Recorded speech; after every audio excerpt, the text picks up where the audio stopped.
लेकिन सबसे पहले आज की तमाम बड़ी खबरें नॉनस्टॉप न्यूज में। कृषि कानूनों का विरोध कर रहे किसानों और सरकार के बीच कल दोपहर 2 बजे छठे दौर की बातचीत होगी। बातचीत से पहले गृह मंत्री अमित शाह के घर पर मंत्रियों की बैठक हुई, जिसमें कृषि मंत्री नरेंद्र सिंह तोमर, रेल मंत्री पीयूष गोयल और केंद्रीय मंत्री सोम प्रकाश शामिल हुए। ये बैठक करीब 2 घंटे तक चली। सूत्रों के मुताबिक सरकार ने समाधान के लिए फाइनल फॉर्मूला तैयार कर लिया है। सूत्रों का कहना है कि 3 कानून रद्द करने की मांग को छोड़कर बाकी सभी मांगों पर सरकार किसानों को फॉर्मूला देगी। सरकार को भरोसा है कि कल की बैठक में समाधान निकल जाएगा। हम पूर्ण आशावान हैं कि कल जो वार्ता होगी उसके अंदर एक समाधान तक पहुंचेंगे और निश्चित रूप से जो किसान संगठन आ रहे हैं उन पर हमें पूरा भरोसा है कि वो सकारात्मक सोच के साथ आएंगे और एक समाधान की ओर हम बढ़ पाएंगे। वहीं संयुक्त किसान मोर्चा ने सरकार के न्योते को स्वीकार करते हुए एक चिट्ठी भेजी है। चिट्ठी में तीनों कृषि कानूनों को रद्द करने की मांग फिर दोहराई गई है। न्यूनतम समर्थन मूल्य यानी एमएसपी पर खरीद की कानूनी गारंटी देने की मांग की गई है। साथ ही राष्ट्रीय राजधानी क्षेत्र और आसपास के क्षेत्रों में वायु गुणवत्ता प्रबंधन के लिए आयोग अध्यादेश 2020 में किसानों को दंड से बाहर रखने के लिए संशोधन और विद्युत संशोधन विधेयक 2020 के मसौदे वापस लेने की भी मांग की गई है। चिट्ठी में कहा गया है कि तर्कपूर्ण समाधान के लिए इसी एजेंडे के अनुसार चलना जरूरी है। हालांकि कृषि बिल का विरोध कर रहे किसानों ने चिल्ला बॉर्डर पर कृषि कानून की कॉपी जलाई। पश्चिम बंगाल के बोलपुर में आज मुख्यमंत्री ममता बनर्जी ने पदयात्रा की। ममता बनर्जी ने शांति निकेतन के रिजॉर्ट से जाम्बुनी तक 3.4 किलोमीटर की पदयात्रा की, जिसके बाद उन्होंने रविंद्रनाथ टैगोर की मूर्ति पर फूलमाला चढ़ाई। बोलपुर की रैली में ममता बनर्जी ने बीजेपी पर हमला किया।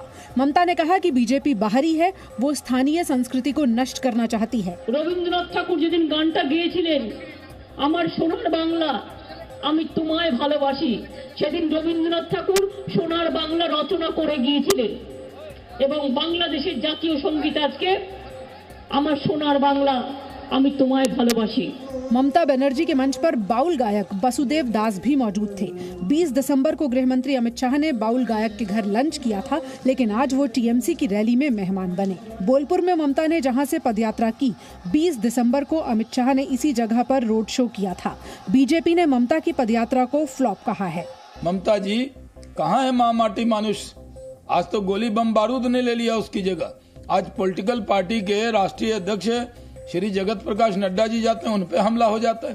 कैलाश विजयवर्गीय जी जो महामंत्री हैं उनकी गाड़ी तोड़ दी जाती है। कोई वर्कर वहां सुरक्षित नहीं, आवाम सुरक्षित नहीं। ममता की रैली के अलावा बीजेपी नेता शुवेंदु अधिकारी, केंद्रीय मंत्री बाबुल सुप्रियो ने भी टीटागढ़ में रैली की। पश्चिम बंगाल के हावड़ा के बोटेनिकल गार्डन इलाके में टीएमसी नेता की हत्या के बाद से तनाव है। कुछ अज्ञात लोगों ने टीएमसी नेता की गोली मारकर हत्या कर दी, जिसके बाद हिंसा भड़क गई। स्थानीय लोगों ने कई दुकानों में तोड़फोड़ की। गुस्साए लोगों ने कई बसों और मोटरसाइकिलों में आग भी लगा दी। प्रधानमंत्री नरेंद्र मोदी ने आज वीडियो कॉन्फ्रेंसिंग के जरिए ईस्टर्न डेडिकेटेड फ्रेट कॉरिडोर के एक हिस्से का उद्घाटन किया। फ्रेट कॉरिडोर का ये सेक्शन 5,750 करोड़ रुपए की लागत से बना है। इस कॉरिडोर पर मालगाड़ियां चलेंगी, जिससे यात्री ट्रेनों को देर नहीं होगी।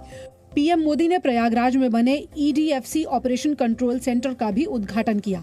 इस कंट्रोल सेंटर से पूरे कॉरिडोर की मॉनिटरिंग की जा सकेगी। फ्रेट कॉरिडोर के उद्घाटन के मौके पर प्रधानमंत्री ने कहा कि प्रदर्शन के नाम पर रेलवे समेत देश की संपत्ति को नुकसान पहुंचाने की मानसिकता गलत है। ये संपत्ति देश की है, ये संपत्ति आपकी है, देश के नागरिकों की है। हमारे हर गरीब का, हर करदाता का, मध्यम वर्ग का पसीना लगा हुआ है, उसका पैसा लगा हुआ है। इसको लगने वाली हर चोट देश के गरीब, देश के सामान्य जन को चोट है।